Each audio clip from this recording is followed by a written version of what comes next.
Pertanyaan yang akan ditanyakan ini adalah tentang bagaimana sekarang kami sebagai masyarakat dan juga orang-orang yang berhubungan dengan keuangan. Nah, apa saja sebenarnya yang sudah berjalan dari OJK di musim pandemi COVID-19 sekarang ini? Iya, Mas Yayan, terima kasih. Jadi OJK sebagaimana diketahui oleh kita, oleh masyarakat, bahwa sesuai dengan Undang-Undang Nomor 21 Tahun 2011, OJK mempunyai tugas mengatur dan mengawasi industri jasa keuangan serta melakukan edukasi dan perlindungan konsumen. Nah, salah satu turunan dari pelaksanaan tugas tersebut di dalam pandemi COVID ini adalah OJK berupaya untuk membantu meringankan berbagai pihak, terutama pelaku UMKM yang terkena dampak pandemi COVID dengan mengeluarkan berbagai kebijakan dan stimulus yang meringankan dunia usaha, terutama para pelaku UMKM yang terdampak langsung dari pandemi COVID. Nah, ada dua POJK yang dikeluarkan oleh OJK terkait dengan situasi pandemi COVID tadi, yaitu POJK nomor 11 garing POJK 03 tahun 2020 tentang stimulus perekonomian nasional sebagai kebijakan counter cyclical dampak penyebaran COVID-19, dan kemudian juga ini untuk industri perbankan. Kemudian juga ada POJK nomor 14 POJK 05 garis miring tahun 2020 tentang hal yang sama, dan ini bagi lembaga jasa keuangan non-bank. Nah, poinnya dalam kedua POJK tersebut, OJK memberikan melalui POJK tersebut memberikan opsi kepada UMKM, pelaku usaha UMKM yang terdampak pandemi COVID secara langsung, yang memiliki pinjaman baik di perbankan maupun di perusahaan pembiayaan, untuk mengajukan permohonan restrukturisasi, sehingga bisa memperoleh kewajiban penundaan kewajiban pembayaran pokok, kewajiban pembayaran bunga sesuai dengan kondisi arus kas usahanya masing-masing. Nah, kebijakan ini sifatnya adalah opsi yang bisa disesuaikan dengan hasil usaha terkini, sehingga apabila usaha Bapak Ibu yang termasuk Bapak Ibu pelaku usaha UMKM termasuk terdampak dari COVID-19 seperti misalnya pelaku usaha kuliner waktu di awal-awal pandemi COVID, kan kita ingat ada pembatasan sosial berskala besar sehingga pembatasan jam usaha segala macam. Nah, ini yang mereka yang terkena dan bisa mengajukan keringanan langsung untuk memperoleh restrukturisasi.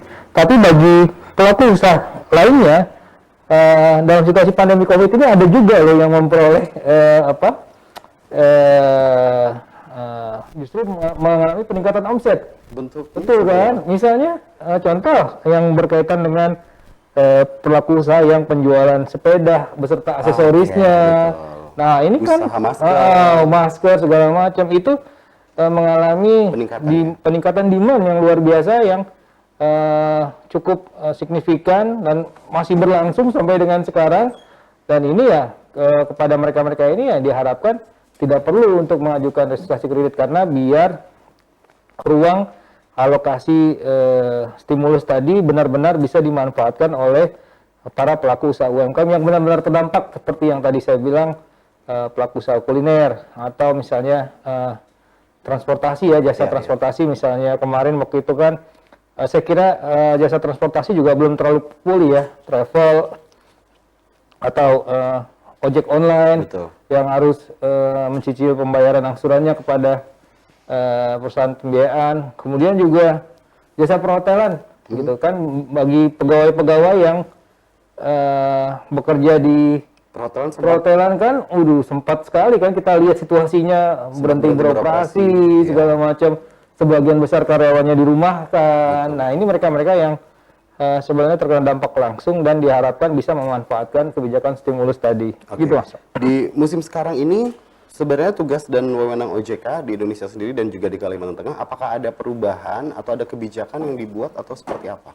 Kalau perubahan di OJK sendiri sebenarnya, kalau secara internal sudah pasti sama seperti kantor-kantor yang lain mungkin ya. Kita sudah menerapkan kewajiban untuk menerapkan protokol kesehatan. Satu itu. Kedua juga melaksanakan kebijakan pekerjaan work from home. Jadi masih sebagian besar teman-teman itu melaksanakan pekerjaannya melalui betul, ada persentase sendiri kita. Paling kurang 15% untuk yang melakukan pekerjaan work from home dari rumah. Nah, kemudian juga sebenarnya dari upaya-upaya yang kita lakukan memang setelah adanya pandemi COVID dan OJK mengeluarkan kebijakan stimulus tadi, di awal-awal ada pandemi COVID tadi, kita mengupayakan sosialisasi kepada masyarakat kebijakan mengenai stimulus tadi agar benar-benar dapat dimanfaatkan oleh masyarakat. Nah, ini di periode sekarang ini kan kita sudah mulai pulih istilahnya, para pelaku usaha UMKM ini belum normal ya, tapi kita mau berjalan, merangkak, memulai usahanya kembali. Nah, ini yang sekarang kita saya kira berbagai OJK bersama-sama dengan berbagai elemen kelembagaan atau instansi dengan Dinas UMKM, dengan pemerintah provinsi, kita mengupayakan agar akses keuangan bagi para pelaku usaha yang ingin memulai kembali usahanya itu bisa diterima dengan baik. Antara lain misalnya kemarin kita di awal-awal bulan September bersama-sama dengan Bank Kalteng kita menginisiasi bersama-sama dengan Pemprov juga menginisiasi kredit program melawan rentenir. Kredit dengan bunga murah sehingga bisa diakses oleh masyarakat.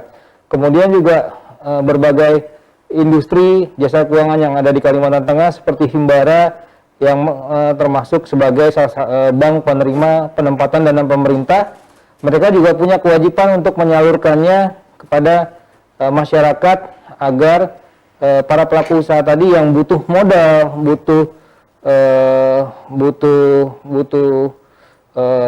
modal kerja untuk mulai usahanya, karena waktu di awal-awal pandemi ketika usahanya berhenti, modal kerja yang ada ini kan sudah dipakai untuk konsumsi. Betul. Lalu harusnya diputar untuk modal kerja. Nah, untuk memulai lagi mereka butuh modal baru. Nah, ini yang sedang kita bersama-sama dengan seluruh elemen masyarakat dan instansi yang ada di pemerintah di Provinsi Kalimantan Tengah untuk mengupayakan agar para pelaku usaha, terutama UMKM ini bisa bangkit kembali dan bisa pulih kembali. Oke, berarti itu salah satu bentuk dari inklusi keuangan di 2020 ya, Pak ya?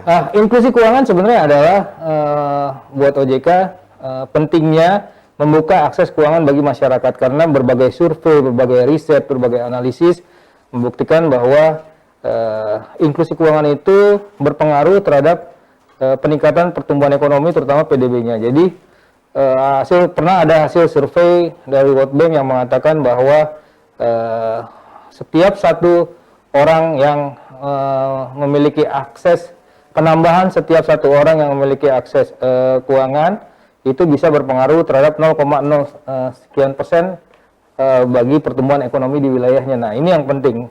Kenapa? Karena banyak manfaat yang bisa diperoleh bagi masyarakat yang sudah memiliki akses keuangan. Satu, mereka sudah terdata dengan baik di industri jasa keuangan sehingga apabila membutuhkan pembiayaan akan jauh lebih mudah. Itu. Yang kedua juga memperlancar transaksi bagi usahanya atau bagi contoh yang paling simpel misalnya pelaku usaha UMKM dia mau jualan produknya terus dijual online. Nah, bayangkan kalau dia nggak punya rekening di bank. Kalau nggak punya rekening di bank kan berarti terbatas nih pasarnya hanya di sekitarnya aja, karena orang harus beli tunai. COD ya? Iya, COD. Tapi kalau dia punya rekening di bank, terus begitu dimasukkan usahanya bisa berjalan antar kota. Betul, di penjualan secara online, dibantu oleh pemerintah daerahnya. Nah, orang yang mau beli kan, oh saya mau bayar gimana? Oh silakan transfer ke rekening. Nah, itu kan kemudahan yang sangat sederhana sekali, tapi dengan inklusi keuangan itu bisa memperluas dan berpengaruh positif bagi usaha para pelaku usaha UMKM tadi. Apakah di dalam inklusi keuangan ini hanya mengatur bagaimana mereka pola berjualan atau ada bentuk promosi dan kerjasama dengan pemerintah untuk membantu? Inklusi keuangan itu sebenarnya kegiatan yang selalu kita laksanakan di bulan Oktober ya. Di bulan Oktober setiap tahunnya, sehingga kenapa ada momen inklusi keuangan itu biar sama-sama seluruh industri keuangan melaksanakan berbagai kegiatan yang bisa mensosialisasikan produk dan jasanya agar masyarakat bisa menjadi nasabah dari sektor jasa keuangan. Nah, banyak kegiatan sebenarnya kalau di OJK Kalteng sendiri kita kemarin banyak melakukan kegiatan Antara lain kita melakukan webinar UMKM, business matching mempertemukan antara pelaku usaha UMKM dengan industri jasa keuangan sehingga mereka bisa tertarik untuk membiayai atau memberikan pendanaan bagi usahanya. Kemudian kita juga ada pasar UMKM, pasar virtual untuk UMKM. Ya. Itu setiap hari Jumat waktu itu ya. Setiap Bisa hari Jumat. di mana Pak yang virtual? Di Zoom waktu itu. Oh oke. Kita buka Zoom, kita setiap hari Jumat, setiap hari Jumat kemarin di bulan Oktober, Ya. kita cari UMKM dari seluruh Kalimantan Tengah yang potensial, mereka presentasi produknya, kita yang nonton silahkan beli di situ. Itu selama bulan kemarin kita lakukan ada 3 kali kegiatan ya. Alhamdulillah disambut positif oleh para pelaku usaha UMKM karena tidak hanya di Palangkaraya aja. Oke. Itu kabupaten-kabupaten lain di Kalimantan Tengah juga para pelaku usaha UMKM yang dari wilayah kabupaten lain di luar Palangkaraya juga ikut serta. Oke. Kemudian juga kita ada juga kegiatan virtual ride bersepeda. Itu bentuk promosi untuk Itu mereka selama bersepeda wajib foto selfie di depan kantor OJK atau di depan kantor Bank Kalteng. Oh, itu lagi ramai minggu lalu Pak ya? Iya, yang di depan kantor Bank Kalteng yang ada di seluruh Kalimantan Tengah. Oke. Agar mereka juga mengenal bahwa kembali. Iya, bahwa di Kalimantan Tengah juga ada bank yang milik masyarakat Kalimantan Tengah yaitu Bank Kalteng. Oke. Kemudian juga kita mengadakan lomba stand up comedy dengan tema financial can be fun ya, financial can be fun. Kemudian juga kita mengadakan lomba live Instagram, diskusi mengenai industri jasa keuangan. Oke. Kemudian juga ada lomba artikel, penulisan artikel tentang industri jasa keuangan bagi para guru dan para dosen. Dan yang terakhir kita ada lomba video tentang industri jasa keuangan, tentang menabung ya, tentang menabung bagi para anak-anak SD gitu. Nah itu kegiatan yang diinisiasi oleh OJK sendiri ya. Nah kayak tadi saya bilang beberapa industri jasa keuangan juga melakukan kegiatan sendiri dalam bulan inklusi keuangan seperti Pegadaian, seperti BRI, seperti Bank Kalteng dan beberapa bank yang ada di wilayah Kalimantan Tengah gitu. Apakah cukup berhasil Pak dengan promosi seperti tadi untuk kembali mengingatkan? Yes, saya lupa. Ada juga satu program inklusi keuangan yaitu yang kita lakukan adalah program kejar. Jadi pembukaan satu rekening untuk satu pelajar. Oke. Jadi waktu di awal bulan Oktober kita mencanangkan bekerja sama dengan Bank Kalteng merencanakan pembukaan 20.000 rekening pelajar. Dan alhamdulillah kemarin informasi dari Bank Kalteng bahwa sampai dengan akhir bulan sudah terpenuhi. Sudah Terpenuhi pembukaan rekening 20.000 rekening pelajar di Kalimantan Tengah. seluruh Kalimantan Tengah. Seluruh Kalimantan Tengah. Itu hanya dari Bank Kalteng ya. Sementara yang pembukaan rekening pelajar yang dari bank yang lain juga banyak gitu. Oke. Jadi saya kira ini kenapa ada program satu rekening satu pelajar itu juga merupakan tahap awal dari literasi keuangan kepada Anak-anak dan generasi muda. betul. Sehingga nanti begitu lepas mereka dari dunia pendidikan, mereka sudah terbiasa nih dalam mindsetnya, dalam pola berpikirnya bahwa oh ya nanti kalau saya berusaha, saya butuh modal atau butuh pembiayaan, saya akan menggunakan jasa dari industri perbankan.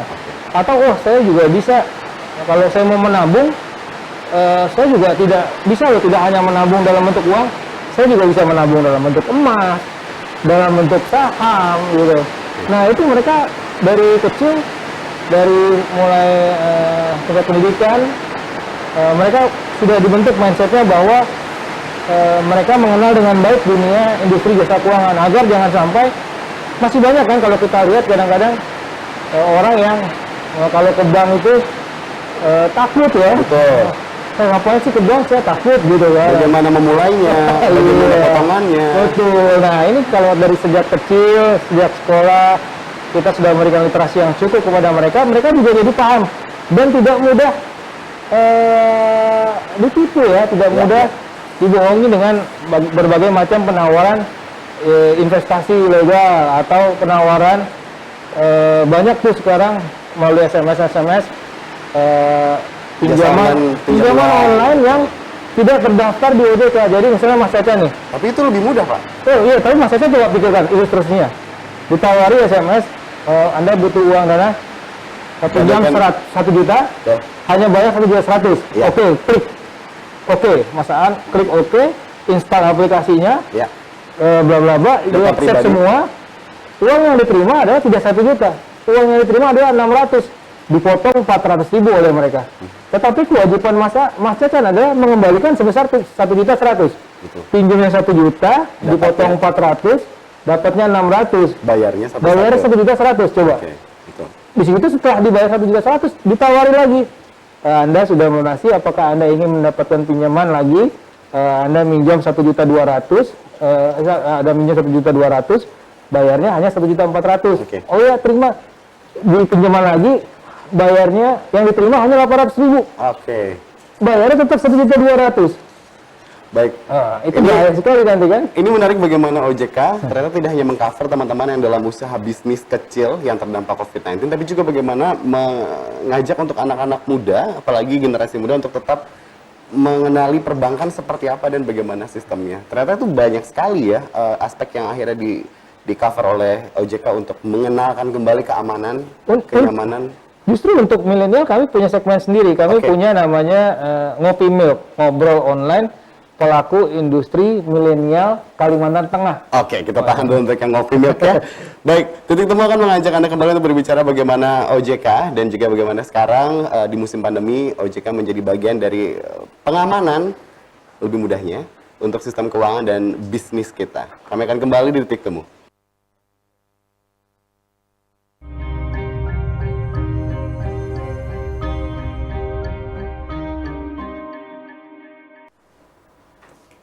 Masih berbicara bagaimana OJK membantu dan juga mengarahkan masyarakat, apalagi yang berhubungan dengan bisnis dan jasa keuangan ya. Dan kita masih bersama Bapak Otto Fitriandi, Kepala OJK Provinsi Kalimantan Tengah. Tadi menarik sebelum break disinggung sedikit mengenai Ngopi Milk. Nah ini apa nih? Apakah cara OJK menggapai teman-teman yang dalam usaha yang terdampak pandemi atau bagaimana ceritanya, Pak? Iya. Silakan.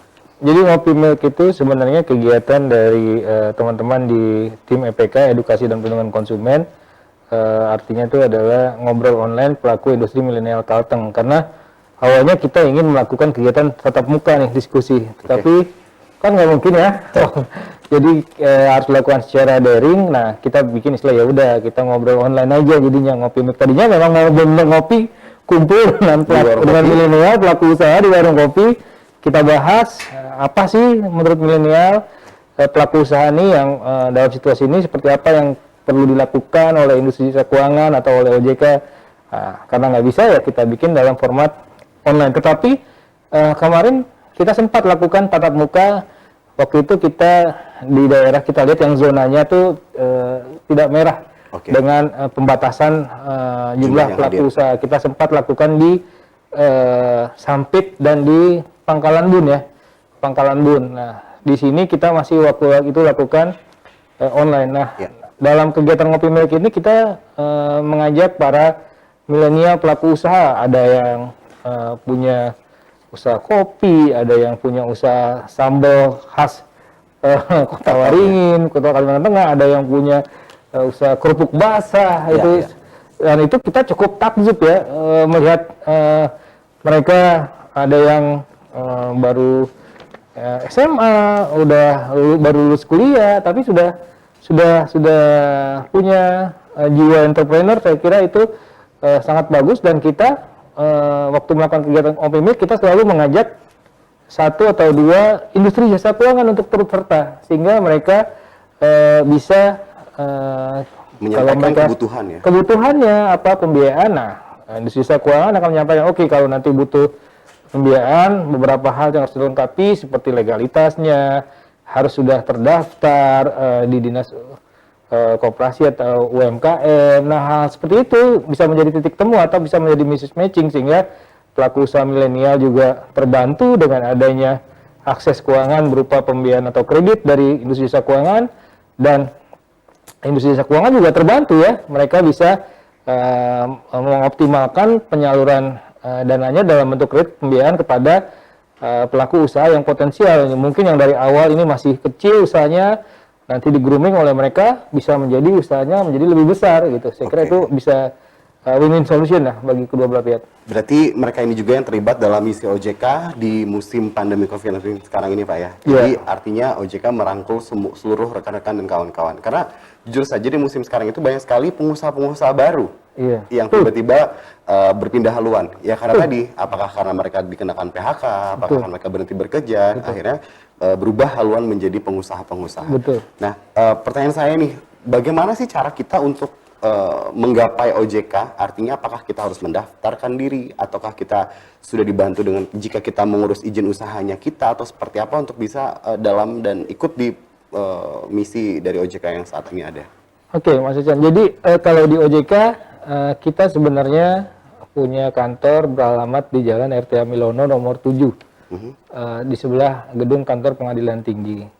Nah, dalam berbagai kesempatan sebenarnya kami sudah mensosialisasikan kepada seluruh masyarakat kalau yang terkait dengan kebutuhan pengaduan nasabah atau layanan konsumen mengenai informasi debitur, menjadi debitur macet atau tidak, silakan itu bisa datang ke OJK untuk meminta data SLIK misalnya, sistem layanan informasi keuangan.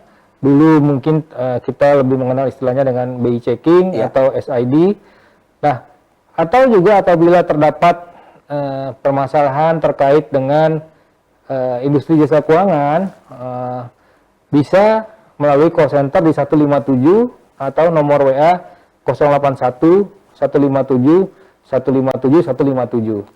Nah, kegiatan lain sebenarnya dari OJK khususnya di Kalimantan Tengah kami selalu mensosialisasikan kepada teman-teman di sokmed kita, ITA Hanjak sokmednya itu, sokmed ITA Hanjak itu sokmed untuk industri jasa keuangan di Kalimantan Tengah. IG-nya di situ berbagai kegiatan, berbagai informasi terkait dengan otoritas jasa keuangan. Selain juga tentunya akun resmi dari otoritas jasa keuangan bisa dilihat di OJK Indonesia. Itu juga bisa didapatkan berbagai kebijakan atau informasi terkait industri jasa keuangan yang selalu diupdate. Dan kalau khusus wilayah Kalimantan Tengah, kami punya tadi ITA Hanjak, karena itu untuk kegiatan yang khusus ada di wilayah Kalimantan Tengah. Saya kira itu. Baik, berarti untuk kita yang ingin tahu bagaimana OJK bisa membantu usaha kita dan rekan-rekan lainnya, Anda bisa menghubungi call center-nya di 157 atau bisa melalui WhatsApp di 081 157 157 157, atau untuk yang ada di Kalimantan Tengah bisa follow Instagram ya. Follow Instagram @itahanjak, ita.hanjak. Itah.hanjak. Itah.hanjak. Ini adalah untuk Instagram dari OJK Kalimantan Tengah. Artinya, dan juga OJK Indonesia bisa. OJK Indonesia. OJK Indonesia. @OJK Indonesia. Ini untuk teman-teman yang mungkin ingin usahanya ini bisa dikelola atau bisa dibangun seperti apa dengan tentu saja metode dan pengarahan keuangan yang lebih baik. Dan di musim sekarang itu kita tidak hanya memikirkan diri kita sendiri itu dapat untung, tapi bagaimana kita aman dan dibantu bersama-sama oleh pemerintah melalui OJK, begitu ya. Oh, luar biasa Mas Caca. Baik. Nah, sebenarnya kalau kita melihat bagaimana efek untuk masyarakat dan perbankan dan juga non-bank dan pemangku kebijakan setelah program ini dilaksanakan. Artinya seluruh program yang telah dipersiapkan di musim, yang telah dilakukan di musim pandemi ini, bagaimana nih efeknya? Ya, sebagai oleh OJK sebenarnya harapan kita efek dari kegiatan khususnya kalau di bulan inklusi keuangan atau berbagai hal yang sudah kita lakukan setelah adanya pandemi COVID adalah untuk masyarakat. Kita berharap masyarakat mendapatkan informasi dan produk lembaga jasa keuangan yang terjangkau dan sesuai dengan kebutuhannya. Dengan mendapatkan akses dan informasi yang tepat tersebut, kami berharap masyarakat dapat meningkatkan kesejahteraannya. Contoh tadi dalam pembiayaan bisa mendapatkan kredit untuk melanjutkan usaha maupun kegiatan konsumsinya, sehingga perekonomian bisa kembali bergerak dan meningkatkan kesejahteraan masyarakat khususnya di Kalimantan Tengah. Khusus industri jasa keuangan juga kami berharap baik perbankan maupun non-bank akan mendapatkan manfaat yang kurang lebih sama, yaitu yang tadi saya bilang, meningkatkan akses dan pemasaran dari masing-masing produknya, meningkatkan jumlah nasabah yang dimiliki, meningkatkan awareness dari lembaga jasa keuangannya, serta menjadi sarana atau media informasi melalui ruang lingkup yang lebih besar dan terintegrasi karena dijadikan satu selama 1 bulan kemarin di bulan inklusi keuangan, sehingga gaung akan produk dan jasa keuangan yang dibutuhkan oleh masyarakat bisa sampai kepada mereka-mereka yang membutuhkan produk dan jasa keuangan tadi gitu. Apakah ada komunitas dari teman-teman yang berusaha, artinya ada yang sudah terdaftar dan ada yang baru berjalan gitu. Artinya itu akan dikelola oleh OJK. Karena kan berkaitan dengan bagaimana kita sebagai masyarakat membangun kembali ekonominya gitu. Ada komunitas itu tidak, Pak? Kalau kami sebenarnya tidak memiliki komunitas yang untuk dunia usaha karena masing-masing punya punya asosiasinya atau kayak misalnya UMKM itu kan sebenarnya di bawah binaan dari Dinas Koperasi dan UMKM baik itu di tingkat provinsi maupun di kabupaten. Tetapi kami selalu aktif berkoordinasi dengan berbagai asosiasi pelaku usaha tadi. Seperti yang terbaru dengan Aku Mandiri. Yaitu Aku Mandiri kami sempat berdiskusi mengenai ke depan bagaimana sinergi yang bisa dilakukan antara OJK dengan Aku Mandiri atau dengan Dinas Koperasi dan UMKM melalui kegiatan-kegiatan yang bisa meningkatkan akses dari penjualan para pelaku usaha UMKM. Karena gini, kalau sekarang ini kan mungkin sudah banyak nih pembiayaan atau kredit dari industri jasa keuangan kepada para pelaku usaha UMKM. Artinya gini, dari sisi supply-nya kita sudah ciptakan sisi supply-nya nih. Artinya produksi UMKM akan tetap jalan, produksi pelaku usaha tetap bangkit. Mereka-mereka yang dulunya tutup sekarang sudah mulai berjualan kembali. Tetapi dari sisi demand-nya kan harus ada yang menyerap nih. Betul. Produk ada yang kita buat, ada yang kita harus ada yang menyerap. Nanti kalau enggak sudah dibuat, sudah dijual, nggak ada yang beli barangnya. Bertumpuk. Nah, kita harus menciptakan juga demand-nya. Makanya kemarin kita melakukan kegiatan misalnya pasar virtual. Saya kira juga pemerintah provinsi dan pemerintah kota dan kabupaten juga memikirkan hal yang sama dengan mungkin mendigitalisasi UMKM, artinya mendigitalisasi bahwa sudah memperluas pasar UMKM tidak hanya pada segmen di daerahnya saja, tetapi sudah memberikan akses misalnya berupa marketplace yang dikelola oleh di masing-masing pemerintah atau kota. OJK sendiri sebenarnya juga sudah membuat marketplace sendiri namanya UMKMU ya, UMKMU, dan kami saat ini sudah dalam tahap mendata UMKM,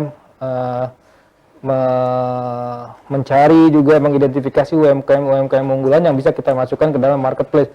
Dan harapannya makin banyak sebenarnya marketplace yang dibuat oleh instansi pemerintah atau provinsi. Kenapa? Agar akses yang bisa menciptakan demand itu semakin luas gitu. Kalau misalnya saya hanya jual produk saya di tempatnya Mas Cacan gitu kan, berarti saya hanya yang punya akses ke tempat Mas Cacan aja yang bisa beli. Nah, tapi sekarang Mas ditawarin aja dijual di tempat saya juga bisa nanti. Oh, saya itu akan memperluas, berarti nanti saya punya buyer potensial dari tempatnya Mas Cacan, dari tempatnya Mas Riki atau siapapun. Nah, itu akan semakin luas saya kira untuk memperluas akses pemasaran sehingga bisa menciptakan demand dan produk-produk yang diproduksi yang sudah dijual itu terserap gitu, karena harus seimbang gitu, jangan dikasih biaya-biaya untuk kredit tapi usaha nanti nggak ada yang beli, demandnya nggak ada. Kayak misalnya konsumsi kan, bank-bank juga penyedia jasa keuangan harus juga memberikan kredit konsumsi yang dapat meningkatkan konsumsi, misalnya kayak KPR atau kredit kendaraan bermotor. Mungkin kemarin mereka industri jasa keuangan menahan untuk tidak menyalurkan dulu kredit pembiayaan motor atau perumahan gitu. Karena kan mereka mungkin takut ya, karena khawatir kemampuan membayarnya menurun segala macam. Tetapi kalau itu tidak disalurkan, nah ya nanti yang usaha jual motor nggak ada yang beli, usaha developer rumah nggak ada yang beli. Kalau nggak ada yang beli kan itu ekonomi tidak berjalan. Perusahaannya kan nanti pilot. Kalau pilot, pegawainya kan di PHK. Nah, malah menciptakan masalah baru gitu. Jadi tetap harus kita perhatikan keseimbangan antara faktor supply dan demand-nya, dengan kalau kita meng-create supply juga kita harus berusaha meng-create demand dari produk yang ada sehingga itu perekonomiannya berjalan. Gitu. Ini juga mungkin banyak yang tidak menyadari begitu. Jadi artinya ketika kami sebagai masyarakat dan pengusaha keuangan, artinya kita sedang berusaha, sedang bekerja kembali di musim new normal, kita mendapatkan bantuan dan kita mendapatkan kemudahan dalam bentuk kredit. Tapi kita tidak tahu harus menjualnya kemana. Itu tetap usaha kita sendiri. Artinya OJK juga membantu mewadahi untuk kita bisa menemukan market dan place untuk menempatkan jualannya kita begitu Pak ya. Saya kira semua elemen masyarakat dan semua elemen bangsa pada saat ini punya konsep yang sama dalam rangka mendorong pemulihan perekonomian nasional, baik seperti OJK, pemerintah, Bank Indonesia, semuanya sama-sama untuk bagaimana para pelaku usaha ini bisa bangkit kembali dan masyarakat juga bisa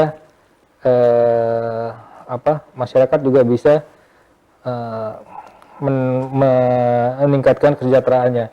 Makanya saya kira dari sisi pemerintah adanya pemberian kebijakan-kebijakan stimulus berupa bantuan yang disampaikan oleh Presiden juga.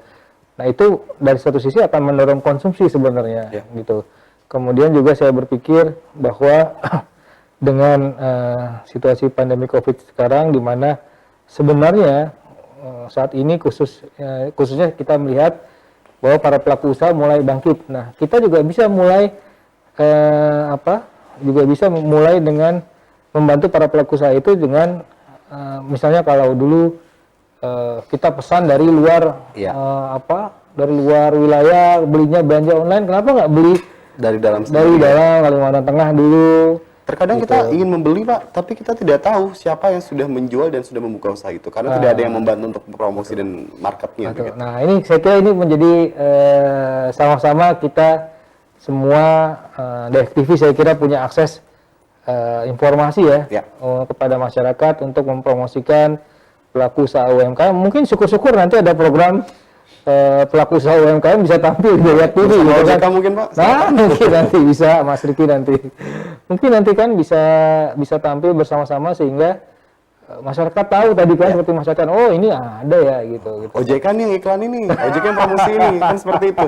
Artinya kan OJK membantu kita bagaimana sekarang bisa menemukan solusi untuk bisa maju usahanya. Saya kira tidak hanya OJK, karena memang harus semuanya. Nanti kalau OJK saja saya kira nggak akan cukup. Betul. Gitu, karena kita harus bersama-sama pemerintah daerah, pemerintah provinsi, dinas-dinas instansi terkait, dinas koperasi dan UMKM, dinas perindustrian dan perdagangan, Bank Indonesia, OJK, itu semua harus membantu ikut mempromosikan usaha. Betul, saya kira semuanya harus sama-sama seperti itu. Oke, artinya sekarang salah satu pelajaran yang baik adalah di musim sekarang bahwa kita jika ingin berusaha maka sebaiknya adalah dengan bentuk legalitas dan juga pengakuan dari pemerintah. Artinya kita secara mandiri mengajukan diri kita untuk bisa dikenali, dibantu oleh pemerintah, baik itu dari sisi perbankan dan juga dari OJK atau dari badan usaha lainnya, dan seharusnya juga dibantu promosi juga Pak ya. Ya, saya kira kemarin saya sempat lihat berita di koran dan di media bahwa pemerintah Kota Palangkaraya sepertinya atau pemerintah provinsi melalui dinas kedinasannya mengadakan berbagai pelatihan sebenarnya kan. Iya, beberapa kali pelatihan. Iya, untuk para pelaku UMKM misalnya bagaimana cara mengenyam rotan, menjual produknya secara online melalui digitalisasi UMKM.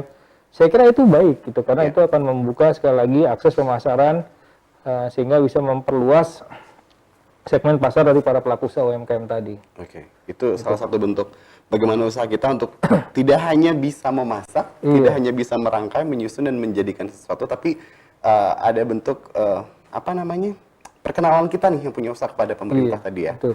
Oke, karena kadang-kadang kita suka bikin usaha tapi jual sendiri, circle-nya jadi kecil nih, putarannya kecil sekali gitu kan. Betul. Jadi kita tidak dikenalkan dengan sesuatu yang besar. Mungkin saya kira teman-teman bisa bergabung juga dengan asosiasi pelaku usaha yang ada gitu, misalnya kayak kopi itu. Ya, betul. Pelaku usaha kopi, saya kira ada asosiasinya ya, asosiasi pengusaha kopi itu. Ada sindikat kopinya Pak di sini. Sindikat kopi namanya. Sindikat gitu kan, atau juga misalnya kuliner, saya kira ada gitu. Itu bagus karena bisa bertukar informasi, bisa bertukar strategi gimana dalam pengelolaan bisnis di situasi pandemi COVID gitu kan. Karena mungkin mereka lebih paham ya, saya kira gitu. Karena para pelaku usaha nggak mungkin saya yang bukan pelaku usaha lebih paham strategi bisnis kan. Pastinya tentu teman-teman yang pelaku usaha yang lebih Oke. paham mengenai strategi bisnisnya. Tadi menarik, masih ada 2 menit lagi sebelum break. Tadi kita ada ngobrol di belakang mengenai bagaimana sekarang banyak sekali pinjaman-pinjaman online, Pak. Nah, ini boleh nggak sih Pak ceritain sedikit dan antisipasinya bagaimana? Ini menggiurkan soalnya. Iya, iya. Nah, ini yang memang menjadi PR kita bersama ya. Banyak rentenir-rentenir yang sebenarnya berkedok pinjaman online ya. Iya, betul. Penawarannya melalui SMS karena OJK sudah menegaskan bahwa tidak boleh ada pinjaman online yang terdaftar di OJK yang memberikan penawaran melalui SMS. Oke. Gitu. Tidak boleh. Gitu, melalui SMS itu tidak boleh. Gitu. Jadi makanya kalau ada yang menemukan itu silakan laporkan tadi ke 157 atau 081 157 157 157. Oke. Nah, kita sama-sama paham bahwa dalam situasi pandemi Covid ini kebutuhan orang akan akses keuangan itu Meningkat ya. meningkat sehingga kadang-kadang tawaran-tawaran dari Dengan pinjaman jalur dan akses yang mudah. dan mudah itu langsung tergiur. Padahal banyak lembaga industri jasa keuangan itu yang sudah bisa memberikan penawaran dengan yang cepat juga. Ada pegadaian. Saya kira itu juga sangat membantu dibandingkan harus pinjam online tadi yang tidak terdaftar yang sebenarnya ujung-ujungnya tidak beda dengan rentenir gitu. Iya. Karena apa? Karena dari jumlah yang diterima itu dari pinjaman yang diajukan sudah jauh potongannya. Betul. Bunga yang dibayarkan itu juga jauh lebih tinggi. Mungkin mereka bilang pinjam 1 juta hanya bayar 1.100.000 seolah bunganya 100.000 kan? Betul. Padahal yang dipotong yang diterima itu kan 600 400 itu sudah dipotong. Oke. Yang kita harus bayar sudah 400 dipotong, kita terima 600, bayarnya 1.100.000 coba. Oke, berarti mereka akan dapat 500.000, kita dapat 600.000 dari 1 juta gitu ya. Itu. Mereka dapatnya sudah 2 kali gitu. Oke. Pertama dapat 400.000, Plus yang kedua 500. Oke, baik.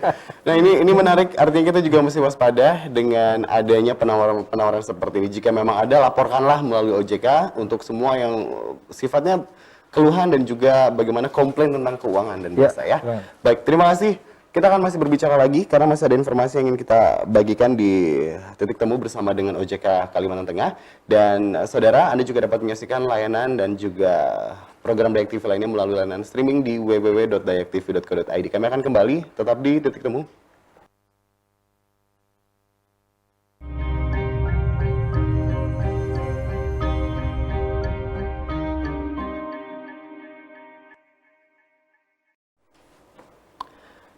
Kita akan melihat bagaimana OJK dan juga pemerintah memberikan kebijakan untuk kita semua yang berada dalam bisnis dan usaha, apalagi yang berkaitan dengan keuangan. Kita lihat apa yang terjadi dengan kita di musim sekarang. Kita tanyakan kembali bersama Bapak Otto Fitriandi, Kepala OJK Provinsi Kalimantan Tengah. Nah, ini apa sih informasi apa sih yang bisa dibagikan tentang musim sekarang? Saya pernah ada catatan di sini, kebijakan counter cyclical ya, counter cyclical.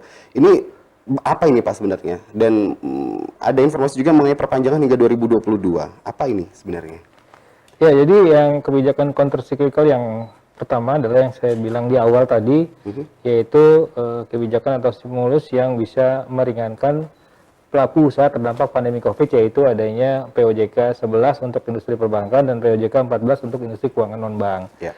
Nah, dalam POJK itu kan diatur mengenai keringanan yang bisa diberikan berupa relaksasi, baik itu restrukturisasi, perpanjangan waktu, atau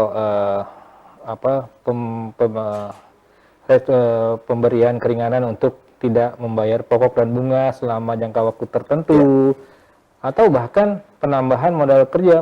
Maksudnya penambahan modal kerja seperti ini, misalnya bahan baku usaha yang pada waktu normal itu sekarang harganya menjadi mahal dalam situasi pandemi Covid. Iya.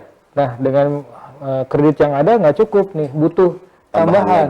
Karena kalau kreditnya berjalan ya. Iya, kalau nggak dikasih tambahan ini stop ini usahanya. Nah, ya, itu bisa diberikan, justru ditambahkan gitu. Karena kan kalau ketentuan normalnya kalau lagi bermasalah jangan dikasih. Iya. Jangan ditingkatkan eksposur risikonya. Oke. Sudah tahu bermasalah, kenapa dikasih kredit? Nah, tapi dalam situasi seperti ini, kebijakan counter cyclical itu atas stimulus tadi bisa diberikan. Nah, memang kami melihat bahwa waktu di awal, sebagaimana disampaikan, jangka waktu kebijakan POJK tersebut paling lambat sampai dengan 12 bulan dan akan berakhir sebenarnya di Desember 2020. Tetapi setelah melihat situasi dan kondisi di lapangan, maka sebagaimana yang sudah diinformasikan sebelumnya oleh OJK di kantor pusat bahwa kebijakan ini akan diperpanjang. Nah, perpanjangan restrukturisasi ini sebenarnya adalah langkah antisipasi untuk menjaga terjadinya penurunan kuotas debitur restrukturisasi kredit. Maksudnya kalau nggak diperpanjang, sementara usahanya belum pulih, belum pulih kan? Iya betul. Belum pulih, stop nggak diberikan restrukturisasi, langsung kan? Kualitas kreditnya menjadi macet tadi seperti yang Mas Cacan bilang. Namun juga kebijakan perpanjangan ini kita dorong untuk diberikan secara selektif untuk seperti pada saat awal pemberian keringanannya, perpanjangannya juga harus diberikan secara selektif berdasarkan asesmen bank untuk menghindari adanya moral hazard agar debiturnya tetap mau dan mampu melakukan kegiatan ekonomi dengan beradaptasi di tengah masa pandemi COVID ini. Maksudnya kalau nggak dilakukan asesmen nanti, moral hazardnya adalah debiturnya nggak apa, nanti biar aja nggak usah bayar dulu, minta aja kita diberikan restruknya, nggak usah diperpanjang, nanti aja usahanya. Nah, nggak siap-siap gitu. Berarti ini adalah sebagai bentuk kemudahan, artinya para debitur atau pemilik usaha untuk bisa dibantu untuk mengajukan kembali modal, atau juga diberikan perpanjangan untuk bagaimana pembayaran baik itu pokok dan bunga dari debit yang sudah diterima mereka. Nah, betul. Nah, ini akan segera difinalisasi di kantor pusat kebijakan perpanjangan restrukturisasi tentunya dalam bentuk POJK, peraturan OJK. Ya. Nah, kebijakan ini sebenarnya juga sudah melalui berbagai pertimbangan dan perhitungan yang mendalam ya, sehingga keputusan perpanjangan kebijakan tersebut lebih karena kita percaya bahwa merupakan kebijakan ini adalah kebijakan yang tepat melihat pandemi COVID sebenarnya belum berakhir, ya belum berakhir dan juga masih ada angka positif COVID yang masih bertambah di beberapa wilayah, serta juga perekonomian belum pulih sepenuhnya, meskipun beberapa industri sebenarnya telah bergerak ya. Namun masih banyak industri terutama para pelaku UMKM yang mengalami penurunan pendapatan yang cukup signifikan dari situasi normal mereka gitu. Ada kendala nggak sebenarnya Pak untuk apa yang sudah dilakukan OJK di lapangan sejauh ini? Ya, kendalanya yang ada adalah kadang beberapa perbedaan penerapan kebijakan di satu daerah dengan daerah lainnya karena perbedaan pemahaman gitu. Satu yang selain itu juga masih ada masyarakat yang terdampak belum mengetahui adanya kebijakan restrukturisasi ini, sehingga masih banyak masyarakat yang menganggap bahwa pada masa pandemik ini keringanan itu langsung otomatis diberikan. Padahal harus ada prosedur. Padahal mereka harus ada prosedur, datang dulu menghubungi lah, bukan datang, karena kalau datang kan kita menghindari untuk adanya physical distancing kan, kita memang harus menjaga physical distancing. Jadi sebenarnya ada konfirmasi dari pihak pembiayaan atau perbankan? Enggak, justru mereka harus aktif. Silakan menghubungi industri jasa keuangannya, dan industri jasa keuangan juga kita dorong untuk aktif mensosialisasikan, dan saya kira sudah banyak sosialisasinya di media sosial di mana-mana bahwa bagi masyarakat debitur silakan, bahkan kalau kita ke bank tuh kadang-kadang di depan pintunya sudah ditempel bagi masyarakat yang terdampak pandemi COVID silakan menghubungi untuk meminta kebijakan restrukturisasi seperti itu. Nah, ini juga kesalahpahaman ini yang harus kita bersama luruskan agar benar-benar masyarakat pelaku usaha bisa efektif memanfaatkan kebijakan stimulus ini, dan industri jasa keuangan juga bisa memproses masyarakat yang mengajukan keringanan, memproses ya, saya bilang tidak otomatis disetujui karena harus tetap berdasarkan ada asesmennya. Jangan sampai ada moral hazardnya. Sebenarnya moral hazardnya adalah mereka sebenarnya nggak terdampak secara langsung. Masih aman-aman aja. Ya, cuma karena moral hazard mereka lumayan nih orang ini kok enak, dia nggak perlu bayar kredit. Kok saya juga mau gitu. Nah, jangan sampai seperti itu. Kenapa? Karena agar ruang dari industri jasa keuangan itu untuk memberikan keringanan benar-benar dimanfaatkan bagi masyarakat atau pelaku yang terdampak COVID itu. Misalnya ternyata ada pegawai yang punya penghasilan tetap, penghasilan tetapnya ini nggak berubah, nggak berkurang. Tapi dia punya usaha juga. Enggak, maksud saya kalau mereka yang punya penghasilan tetap ini kan harusnya tidak perlu mengajukan keringanan, nggak perlu ikut-ikutan mengajukan keringanan. Kenapa? Agar masyarakat yang sektor memang membutuhkan. informal yang nggak punya penghasilan tetap, itu yang bisa dibantu oleh industri jasa keuangan untuk diberikan keringanan. Oh, oke. Artinya banyak sekali masyarakat yang belum sampai informasi dan sosialisasinya. Betul. Kemudian dari pihak industri jasa keuangan pun sebenarnya sudah mulai aktif Sudah dari awal kami dorong untuk aktif mensosialisasikan, dan masyarakat juga kami juga minta aktif untuk datang Bertanya. menghubungi dari industri jasa keuangannya. Oke, baik. Baik, ini kita kan tidak pernah tahu Pak kapan akan selesai untuk pandemi COVID-19 sendiri. Di sini pun counter cyclicalnya juga akan sampai 2022. Sepengetahuan saya untuk penawaran ini masih sampai di akhir tahun 2020. Berarti ini adalah potensinya diperpanjang untuk keringanan ini ya. Karena berkaitan dengan bagaimana nama kita di industri jasa keuangan baik bank atau non bank itu tetap terjaga aman seperti itu ya. Kebijakannya akan diperpanjang, nanti akan keluar nanti dari POJK-nya. Kebetulan itu kewenangan OJK di kantor pusat, masih digodok, saya kira. Tetapi itu statement informasi ini sudah kita sampaikan lebih awal agar memberikan ketenangan bagi para pelaku usaha, sehingga mereka bisa fokus tetap menjalankan usahanya. Gitu. Oke, baik. Luar biasa sekali dari OJK Indonesia, khususnya juga yang ada di Kalimantan Tengah untuk bisa mengingatkan kembali kepada kita-kita yang memiliki usaha, terlebih lagi untuk saudara-saudara kita yang memulai kembali untuk bangkit dari situasi yang sempat membuat kita jadi berhenti banyak ya, berubah banyak seperti itu. Ada pesan lagi Pak untuk semua masyarakat dan juga pelaku usaha yang ada di Kalimantan Tengah? Ya, saya kira buat seluruh masyarakat dan para pelaku usaha terutama dalam situasi pandemi COVID ini kita tetap bersemangat, kita tetap bersama-sama bahwa kita yakin pandemi COVID ini bisa berakhir dan bahwa perekonomian bisa pulih kembali, bahwa kita industri jasa keuangan saya juga minta untuk tetap aktif menyalurkan pembiayaan sehingga bisa selalu menggerakkan roda perekonomian khususnya bagi masyarakat di Kalimantan Tengah. Mungkin itu. Baik.